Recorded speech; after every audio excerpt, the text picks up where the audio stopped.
बहसो तकरार में ज़िले हुसैन और मरियम खान की जानिब से तमाम नाजरीन और सामीन को खुशामदीद। उम्मीद करती हूँ आप सब खैरियत से होंगे। और ज़िले, आप कैसे हैं? मैं ठीक ठाक हूँ। फर्स्ट ऑफ ऑल तमाम देखने सुनने वालों को अस्सलाम वालेकुम। उम्मीद है सब लोग खैरियत से होंगे। Thank you so much Mariam, आपने जो है आज हम दोबारा इसके ऊपर हम बैठ के बात कर रहे हैं। तो मैं ठीक ठाक हूँ, जबरदस्त हूँ। और आज हमारे पास पिछले एक हफ्ते के अंदर खासे गर्मा गर्म टॉपिक्स मौजूद हैं, आई वुड से। और पाकिस्तानी माशरा हमें कभी भी नाउम्मीद नहीं करता, मैं ये कहूँगा। खबरों से आप ये देखें कि जनाब इतनी ऐसी मजेदार खबरें और ऐसी जबरदस्त चीजें हमारे सामने आती रहती हैं कि हम चाह के भी जो है उससे मुंह नहीं मोड़ सकते। तो चलें आज की बहसो तकरार का आगाज करते हैं। और सबसे पहले हम बात करते हैं जो इलेक्शन हुए हैं डस्का के अंदर। डस्का जो है वो एक बड़ी मजेदार, हालांकि एक आम सा इलेक्शन था, जिमनी इलेक्शन था, लेकिन कुछ बातें उसके अंदर ऐसी हुई कि वो एक बड़ा खास इलेक्शन बन गया। अच्छा, इसके अंदर एक और बड़ी चीज है, वो ये है कि इमरान खान साहब जो है ना, उनके ऊपर बहुत ज्यादा तनकीद होती है आजकल। और उसका रीजन मेरा ख्याल से ये है कि इसमें मेरा ख्याल से इमरान खान का कसूर नहीं है। इमरान खान कोई खास ऐसी गलत बात नहीं कर रहा। इमरान खान वही बात करता है जो नॉर्मली, वही काम कर रहे हैं जो नॉर्मली पिछले लोग कर रहे थे। तो ऐसा नहीं कह सकते कि वो कोई गलत काम कर रहे हैं या कोई डिफरेंट काम कर रहे हैं। हाँ, तो लेकिन असल चीज ये है कि इमरान खान ने वादे इतने बड़े बड़े किए हुए थे, इतनी बड़ी बड़ी बातें की हुई थी कि जो बातें उन्होंने की थी वो अब सारी उनके सामने आ रही हैं। So that is a very big problem. होता ये कि जब आप बातें कर लेते हैं और आपको ऑपोजिशन का सामना है, आपको लोग बहुत अपोज कर रहे हैं, एंड अब वो आपके रास्ते में कांटे अरकाना, रोड़े अरकाना, ठीक है ना, आपकी जो है क्या मतलब, I think you got my point ना। देखिए, मैं समझ रहा हूँ आप, रुकावटें डालना, तो फिर मतलब रुकावटें तो डाल रहे हैं। हाँ, देखो ऑपोजिशन का काम ही है ना। इमरान खान साहब ने कौन से फूलों की सेज बिछाई हुई थी हुकूमत, उस वक्त की हुकूमत के लिए, जब ये ऑपोजिशन में थे। ऑपोजिशन का काम ही ये होता है कि उसने लड़ाई करनी होती है, उसने आपके राह में कांटे ही बिछाने होते हैं, वो कभी आपके लिए कोई अच्छी बातें नहीं करते। बाय द वे, बड़ी अच्छी बारिश हो रही है, मौसम हमारा फरवरी में गर्म हो गया है। हम लोग जो है वो हमारे स्वेटर्स उतर गए हैं, हमारे हीटर बंद हो गए हैं, और भी बड़ी अच्छी बारिश हो रही है। Very good. और मेरे पास यहाँ पे कल रात को भी बर्फ पड़ी है, तो thank you so much for jealousing me. हाँ जी, चलें। तो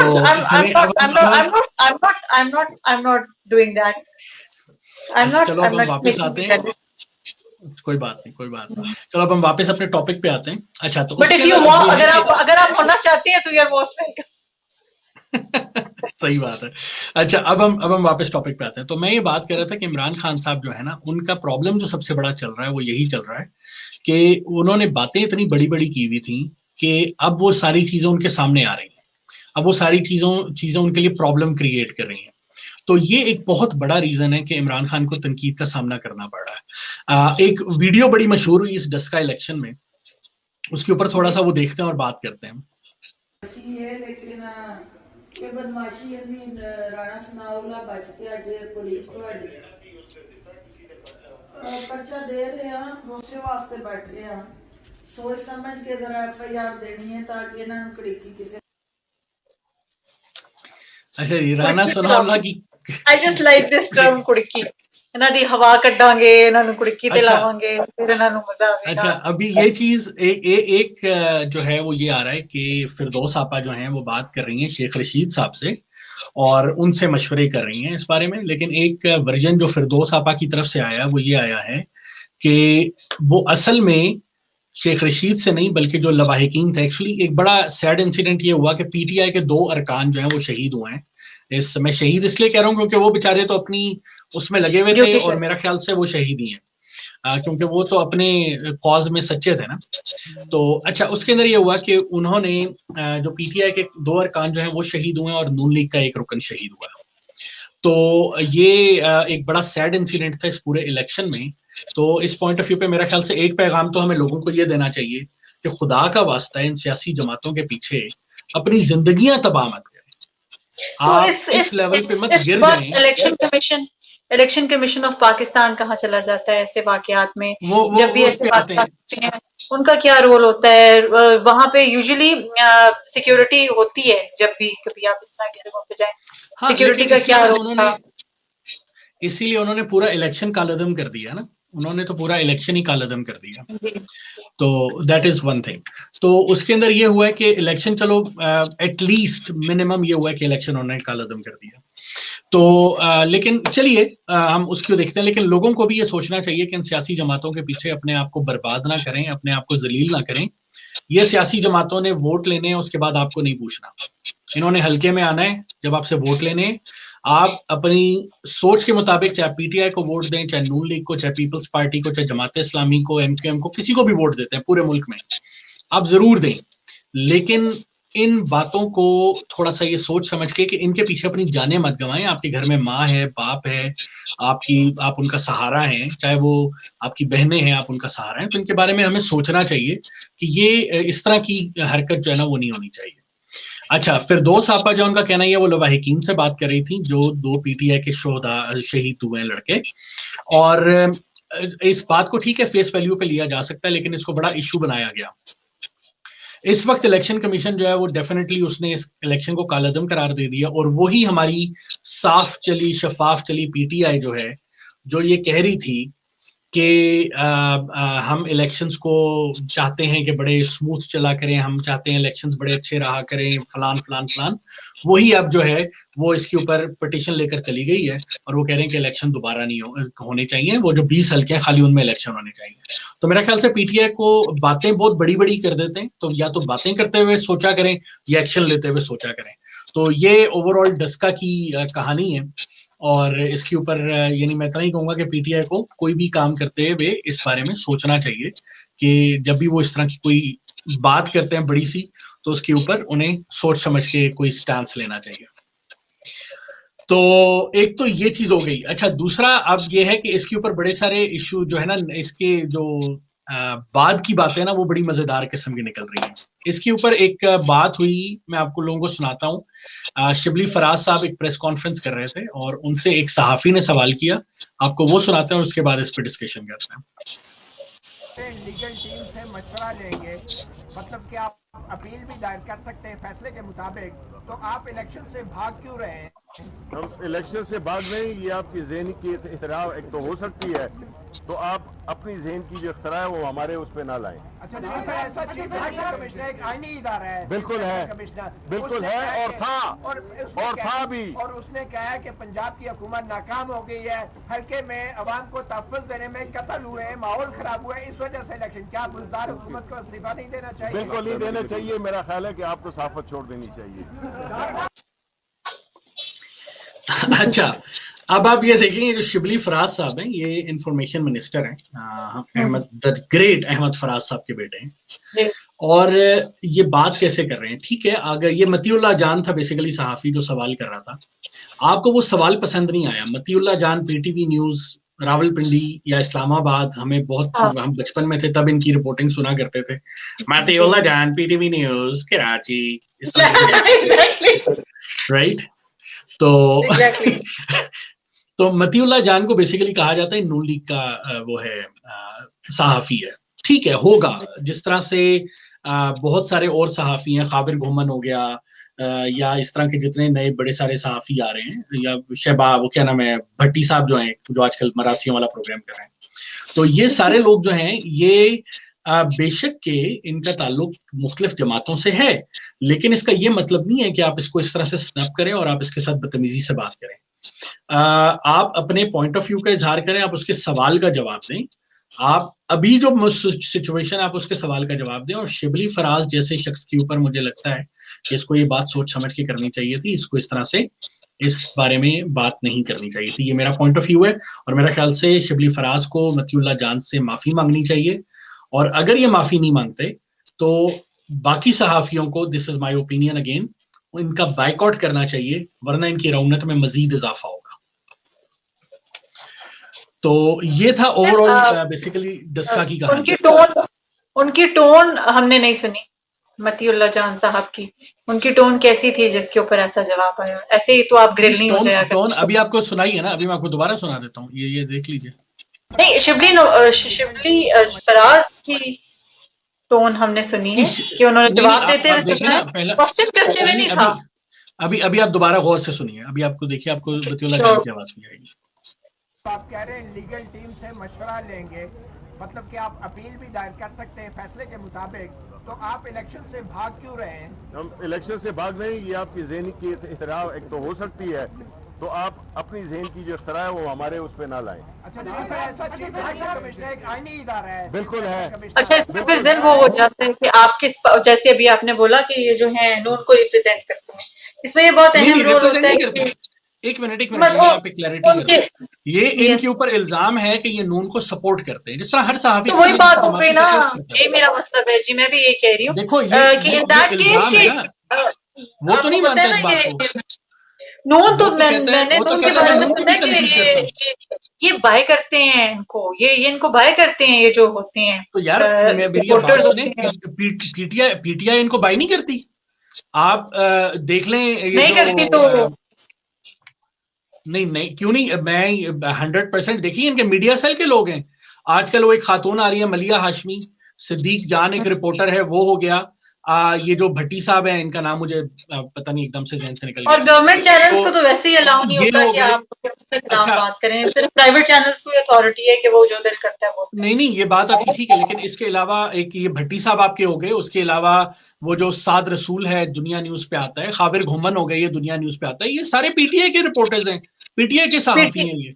तो ठीक है ना, जब आप लेते हो कि ये, जब आप भाप लेते हो कि ये हमारी तरफ नहीं है, तो फिर आपको भी जो मुनासिब लगता है आप वो बोलते हो। और इसीलिए देखिए, आप हैं हुकूमत में, आप वजीर इत्तलात सिर्फ और सिर्फ पीटीआई के नहीं है। मसला ये आता है कि आप वजीर इत्तलात अगर पीटीआई के बनना है तो फिर आपकी सियासी पार्टी है ना, आप पाकिस्तान के वजीर इत्तलात हैं, आप पाकिस्तान के वजीर आजम हैं। चाहे जो ये मतीउल्लाह जान है ये आपके फेवर में है या नहीं है, in both cases you have to respect him, क्योंकि वो अल्टीमेटली पाकिस्तान का शहरी जरूर है, वो पाकिस्तान के एक शहरी है। ये असल में चीज देखने की है, देखने की ये चीज नहीं है कि वो जो है वो किसको प्रेजेंट करे। अब उनकी टोन थोड़ी ऐसी थी जैसे कह रही है कि मतलब निकला यहाँ से हुए, तुझे क्या पता। तो नहीं, वो बोलते ही ऐसे हैं, वो बोलते ही ऐसे हैं, वो मतीउल्लाह जान पीटीवी न्यूज कराची हैं तो वो बोलते ही ऐसे हैं भाई, वो उनकी टोन है ही ऐसी। बोलती है, लेकिन शिबली फराज की टोन थी जो लोग एग्जैक्टली शिबली फराज को थोड़ा सा सोचने की जरूरत थी कि ये क्या। अच्छा, अब आपको बाय द वे, ये हमारे उसमें नहीं था, लेकिन अभी मैंने एक ट्वीट देखी है पीटीआई केपी ऑफिशियल की जानिब से, ठीक है, तो वो मैं आप लोगों को दिखाता हूं और उसके ऊपर हम जरा बात करते हैं। मुझे अभी एक्चुअली ये नोटिफिकेशंस में आई तो मैंने कहा ये वजीर आला खैबर पख्तूनख्वा जो है, IM महमूद खान से साबिक सूबाई वजीर कानून सुल्तान खान से जुमेरात के रोज चीफ मिनिस्टर हाउस में मुलाकात की। अब ये महमूद खान साहब कौन है भला, अगर किसी को याद हो तो ये महमूद खान वो बंदा है जिसकी वीडियो आई थी उसमें ये जो पैसों वाला वो एक वीडियो चली थी ना पिछले दिनों के सेनेट के इलेक्शन, तो ये भाई साहब उसमें नजर आए थे। साबिक वजीर कानून जो हैं, इनको इसलिए कहा जा रहा है, तो ये वजीर कानून थे, 2 साल रहे हैं और अभी इनको दोबारा बुला लिया इनको, हालांकि पार्टी ने पिछले दिनों सो कॉल्ड फारिग कर दिया था, तो अभी इनको मुलाकात के लिए सेनेट के इलेक्शंस के लिए दोबारा बुला लिया। तो ये हमारी साफ चली शफाफ चली पीटीआई है। मैं ये कहूंगा कि इमरान खान साहब एग्जैक्ट वही हरकतें कर रहे हैं। यहाँ पे जो बात करने की है वो सिर्फ ये कि इमरान खान साहब कोई ऐसा नहीं है कि कोई बिल्कुल नई हरकत कर रहे हैं या साफ हरकत कर रहे हैं। इमरान खान साहब एग्जैक्ट वही हरकतें कर रहे हैं जो हरकतें वो जो पिछली हुकूमतें करती थी, चाहे वो नवाज लीग की हुकूमत थी, चाहे वो किसी की भी हुकूमत थी, तो एग्जैक्ट सेम वही हरकतें कर रहे हैं। उनकी हरकतों में कोई फर्क नहीं है। वैसे बात, आपने कभी सोचा है कि वो अपनी मर्जी से ये हरकतें नहीं कर रहे होंगे? आपका जो सिस्टम है आपको मजबूर कर देता है वो करने पे जो आप नहीं करना चाहते। तो फिर पिछले वालों का क्या कसूर है? पिछले वालों को इन्होंने जो है वो कौन सी कुड़की, करप्शन की कुड़की पे लगाए, तो ये करप्शन तो नहीं, पिछले वाले नहीं। अच्छा, करप्शन ये नहीं करते। अच्छा, मुझे एक बात की समझ नहीं आती, ये करप्शन नहीं करते, इनकी एटीएम मशीनें करप्शन करती हैं। ये अपने घर का खर्चा नहीं चलाते, इनकी एटीएम मशीनें इनके घर का खर्चा चलाती हैं।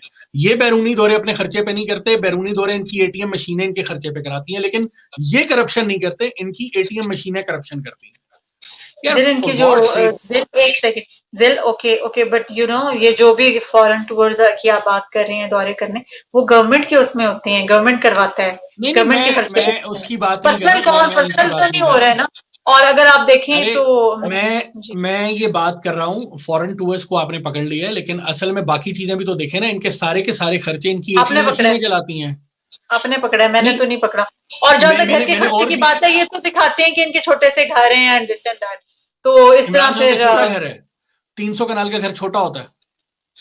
वो किस जगह पे और वो कब खरीदा गया था, ये भी आप जी बानी गाला में, लेकिन कब लिया होगी वो जमीन, अब उसकी वैल्यू बढ़ी है ना।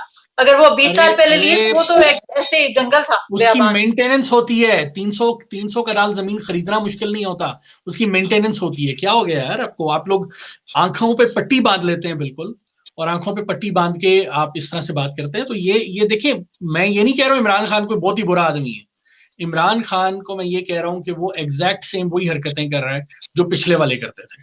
पिछले वाले बेगैरत थे, तो ये भी बेगैरत है, माजरत के साथ, टू यूज दैट वर्ड, क्योंकि इन दोनों में कोई ज्यादा फर्क नहीं है। मैं सिर्फ इतनी बात कर रहा हूँ। अच्छा, last week you were very, आज आपको गुस्सा आया हुआ है गवर्नमेंट पे, वरना पिछले हफ्ते यू वर अ लिटिल काम टुवर्ड्स नहीं, मुझे गुस्सा नहीं आया हुआ, लेकिन मैं आपको एक एग्जांपल देता हूँ। अभी अवाम के जो मसाइल है ना, वो थोड़े मुख्तलिफ है। अवाम के मसाइल ये नहीं है कि नवाज शरीफ को पकड़ के सड़क पे घसीटो। जो पाकिस्तान की मेजोरिटी अवाम है, पाकिस्तान की मेजोरिटी अवाम के मसले क्या है, वो मैं आपको दिखाता हूँ। ये चेक करें। बाप बेटी दो में आ रहे हैं, संभाल राजदास दिन आपके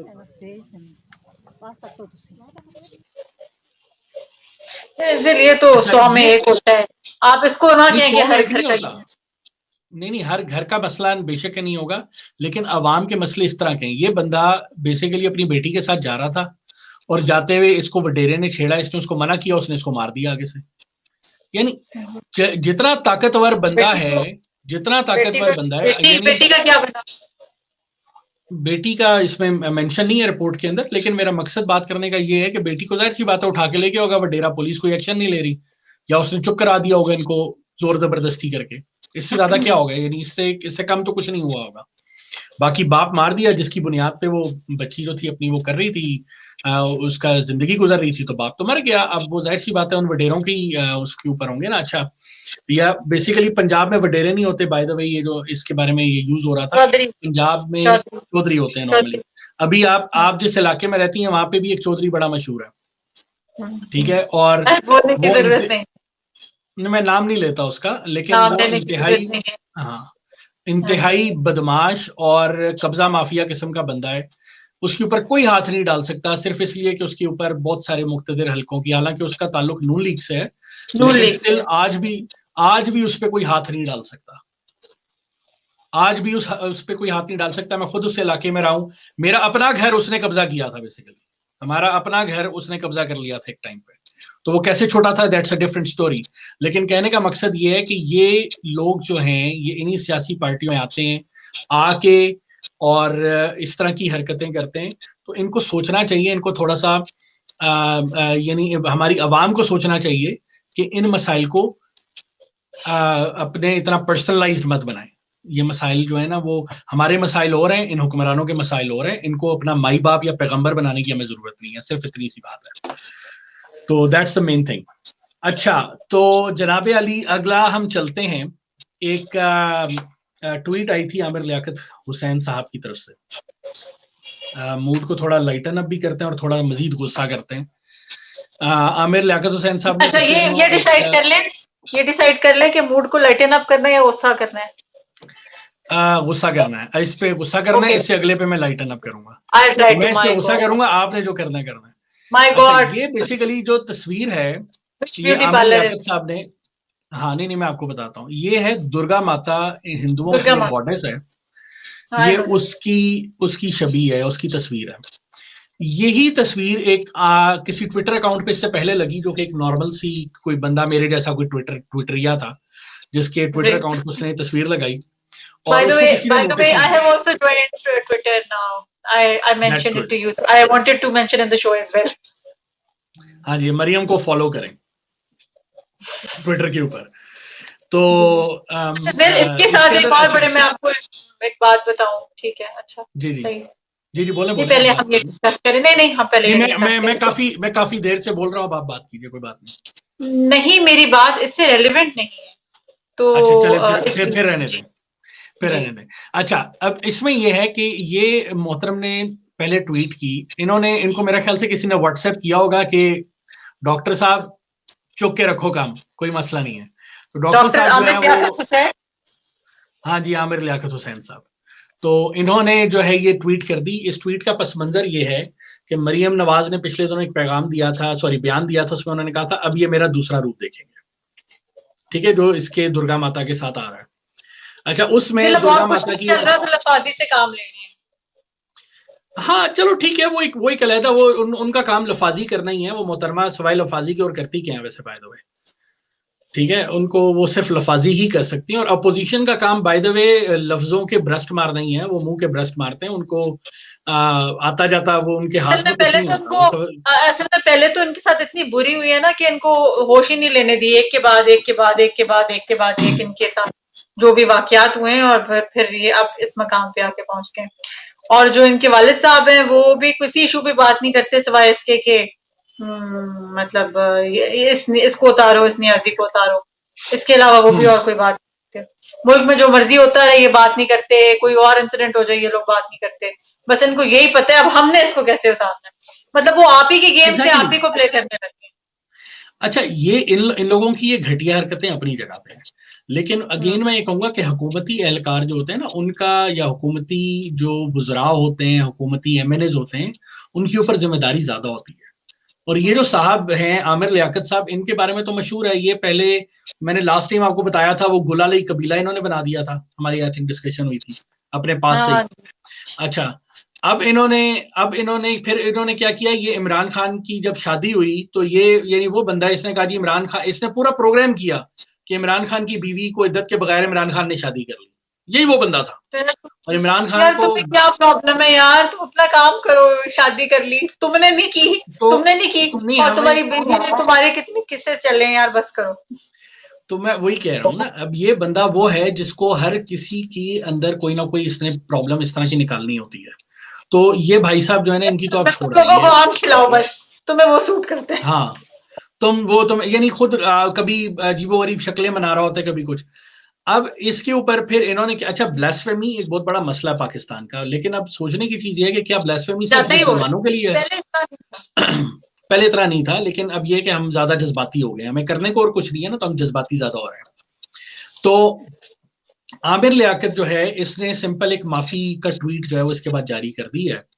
लेकिन सोचने की बात यह है कि अगर कोई गैर मुसलमानों की किसी स्कल्पचर की, किसी सहाबी की, किसी की तौहीन करे, उसके बाद आके माफी मांग ले, हम उसे माफ कर देते हैं? हम उसे कभी माफ नहीं करते, हम उसको कहते हैं तुम्हारी ऐसी की तैसी, ठीक है ना। इसी तरह से आमिर लियाकत जो है, इसकी सिर्फ एक माफी के ऊपर क्या इसको छोड़ देना चाहिए? आमिर लियाकत के अपने बयान निकाल लेना पुराने, जो ये देता रहा है कि तौहीन इस्लाम और तौहीन फला, ये वो सारा कुछ। मैं यानी तौहीन रिसालत तो बहुत बड़ी चीज हो जाती है, मैं उसके ऊपर बात नहीं करूंगा, वो एक डिफरेंट टॉपिक है। लेकिन जो बाकी इवन शायर इस्लाम जो है उनकी तौहीन करना, ये वो, उसके ऊपर इसके क्या बयानात रहे हैं? इस्लाम तो कहता है ना कि दूसरों के झूठे खुदाओं को बुरा ना कहो, कि कोई तुम्हारे सच्चे खुदा को बुरा ना कहे। तो आप एक किसी दूसरे मजहब के, मैं झूठा या सच्चा की बात नहीं कर रहा, लेकिन मैं कुरान की आयत बयान की है, तो उसमें आप एक दूसरे मजहब के किसी पर्सनैलिटी को आप मजाक के तौर के ऊपर इस्तेमाल करेंगे, मीम में इस्तेमाल करेंगे। अच्छा, इसमें मैं एक और चीज कहूँ, आजकल अगर आपने देखा हो तो हमारे लोग जो है ना, वो बड़ी तरीके से, बड़े उससे ना एक कुछ स्टाइल यूज करते हैं, कि जिस तरह से फॉर एग्जांपल मैं उस दिन देख रहा था एक मीम, मुझे एग्जैक्टली याद नहीं है, लेकिन उसके अंदर जिस तरह किसी ने कह दिया, ए ईमान वालों, हमने तुमके ऊपर करप्शन को हलाल कर दिया, फॉर एग्जांपल, एक मजाक के तौर पे किसी ने कह दिया, वो बात कुछ और थी, लेकिन अगर किसी ने ये कह दिया, तो अब आप देखिए ये स्टाइल जो है ना, ये कुरान का स्टाइल है, तो क्या ये कुरान की तौहीन नहीं है? तो ये हमें सोचने की जरूरत है कि हम किस तरह से चीजों को बात बयान करें। दूसरों पे हमें इल्जाम लगाते हुए बड़ी आसानी होती है, अपने ऊपर बात आती है तो हम जो है वो कहते हैं बस हमने माफी मांग ली तो हमें माफ कर दो, दैट्स इट। सही बात है। तो ये हमें जो दोगला मेयार है ना, इसके बारे में सोचना चाहिए कि हमें अपने दोगले मेयार को जो है वो एक तरफ लेकर आना चाहिए, और ये मजहब के ऊपर जो है ना इधर उधर, अब अगर हम अपने मजहब की रिस्पेक्ट चाहते हैं, हमें दूसरों के मजहब की रिस्पेक्ट भी करनी होगी। तो ये तो होगी जनाब एक चीज। तो अब थोड़ा सा ये जो बातें हैं ये हम करते रहते हैं, लेकिन इम्प्लीमेंटेशन इज जीरो। मैं मतलब यार देखो, हम लोग तो बातें कर सकते हैं ना, हम जाहिर सी बात है किसी का दिमाग तब्दील नहीं कर सकते। और जिस तरह अगेन मैं यूज करूंगा थोड़ा मजहब को इधर, अल्लाह ताला भी कहता है कि यानी रसूल को भी ये कहा कि ए नबी मेरा पैगाम पहुंचा दीजिए, ये नहीं कहा कि उन्हें मनवाइए जाके। तो हमारा काम जो है पैगाम को पहुंचाना है। हाँ, हमारा काम पैगाम को पहुंचाना है, अपना ख्याल पहुंचाना है, कोई माने ना माने ये उसकी मर्जी, अब हम क्या कह सकते हैं। बिल्कुल, लेकिन ये है कि अगर कोई अपनी रविश से नहीं हट रहा तो आप भी अपनी रविश से ना हटें। अगर वो अपनी डबल मीनिंग जैसे कि आपने बोला मुनाफिकत नहीं छोड़ा, तो आपको भी अपनी अच्छाई से नहीं, आप भी अपनी अच्छाई पे चलते रहें। और अगर आपके अपने रूल्स और प्रिंसिपल्स हैं, आप उनको मत छोड़ें। एब्सोल्युटली। अच्छा, ये पिछले दिनों एक बयान आया है हमारे सिराजुल हक लाला का। सिराजुल हक साहब फरमाते हैं कि कम से ज्यादा बच्चे पैदा करें, जमात इस्लामी को अरूज पर लाएं। तो ये एक नारा होता था बड़ा खानदान, हाँ एक नारा होता था, बड़ा खानदान जिहाद आसान। ठीक है, तो ये भी वही बात कर रहे हैं। इनको मेरा ख्याल से बहुत ये नहीं पता, इनको वो वाला भी स्लोगन सुना दे, बुरी औलाद ना मजा ना स्वाद। हाँ, इनको वो भी सुना दे। अच्छा, इनका ख्याल ये है कि इनको वैसे इनको ये भी सुना दे, एक हो पर नेक हो। एक हो पर वो लतीफा ना, वो कहते हैं कि एक और नेक है मेरे पास। तो उन्होंने कहा कि अच्छा नहीं, लेकिन तुम्हारे तो 10 बच्चे हैं। उसने कहा लेकिन उनमें नेक एक ही है। तो ये वाला भी है ना, वो नेक एक ही है, बाकी 9-10 जो है वो फारिग है सारे। तो पता नहीं ये कंपटीशन लगाने की क्या जरूरत है, किसके ज्यादा है। तो अच्छा, उसमें मसला जो है ना वो ये कह रहे कि उम्मत मुस्लिमा की जो है मुसलमानों की आबादी बढ़ाई जाए, चाहे बैठ के जो है ना सस्ता नशा ही करते रहे, लेकिन इनकी आबादी बढ़ा दो। हाँ, इनकी आबादी बढ़ा दो, समझ बॉन्ड का नशा कर रहे हो। तो ये चीज इन्हें सोचने की जरूरत है ना। लेकिन इनको पता है कि अवाम ने तो इनको वोट देना नहीं है, तो चलो अपने ही बच्चे बढ़ा के वोट बढ़ाओ। जिस तरह यहाँ पे हमारे कनाडा के अंदर ना जस्टिन ट्रूडो साहब जो है वो इमिग्रेशन दिए जाते हैं ताकि इमिग्रेंट्स आके उनको वोट देंगे। गोरे तो उन्हें पसंद नहीं करते, तो वो कहते हैं इमिग्रेंट्स लाओ। तो ये हजरत जो है ये कहते हैं बच्चे पैदा करो। तो ये वाली चीजें जो है ना ये मौजूद हैं, हर जगह पे मौजूद हैं। हर कोई अपना वोट बैंक बढ़ाता है, उसका हक है। तो जमात इस्लामी के जितने भी कारकुनान हैं उनको इनकी बात सुननी चाहिए और इस पर अमल करना चाहिए ताकि आपकी जमात इस्लामी जो है वो अरूज पर आ सके और आपके पास एक अक्सरियत हो असम्बलियों के अंदर। तो मेरा ख्याल से इसके साथ ही हम फिर आज के प्रोग्राम को खत्म करते हैं। ओवरऑल हमने खासे टॉपिक्स जो है उनको डिस्कस कर लिया है। कुछ टॉपिक्स इंटर रिलेटेड भी थे। अगर आपको हमारा प्रोग्राम पसंद आ रहा है या नहीं पसंद आ रहा, हमें कमेंट्स में जरूर आगाह करें। और अगर आपको किसी बात पर एतराज है तो स्पेसिफिकली बताइए ताकि हम उसको ठीक कर सकें। और इसके अलावा हमारी वीडियो को लाइक कीजिए, हमारे चैनल को सब्सक्राइब कीजिए, घंटी के बटन पर क्लिक कीजिए ताकि हमारी बहसो तकरार आप तक वक्तन फवक्तन पहुंचती रहे और आपको मालूम होता रहे कि आज हमने बहसो तकरार की है। इसके साथ ही आप सबसे इजाजत चाहते हैं मरियम खान और जिले हुसैन की तरफ से तमाम देखने और सुनने वालों को अस्सलाम वालेकुम। अपना ख्याल रखिए, खुश रहिए, आबाद रहिए। खुदा हाफिज।